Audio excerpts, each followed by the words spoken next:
John chapter 14 verse 2 says in the King James Version, In my Father's house are many mansions. If it were not so, I would have told you. I go to prepare a place for you. In the NASB it says, In my Father's house are many dwelling places. If it were not so, I would have told you, for I go to prepare a place for you. This is the word for mansion. Mane. The word rendered mansions means either the act of dwelling in any place, or it means the place where one dwells.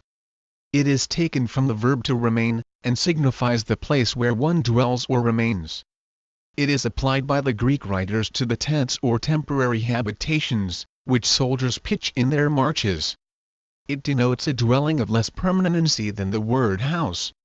It is commonly understood as affirming that in heaven there is ample room to receive all who will come, that therefore the disciples might be sure that they would not be excluded.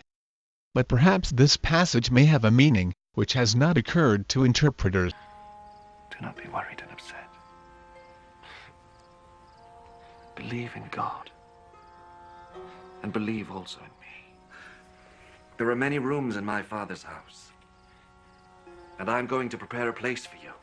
Jesus was consoling his disciples, who were affected with grief at the idea of his separation from them. Jesus is not telling us that heaven has compartments, or that we will have little places in which to live. In the ancient culture, a father's house was where the extended family lived. Rooms were often added on as the family grew through birth and marriage. What Jesus was doing was using the present-day illustration of a loving, tight family community. So, Christ is saying that he is preparing a place for us in heaven, where we will dwell with God in close communion with him, and that there is room in heaven for all whom God calls to salvation.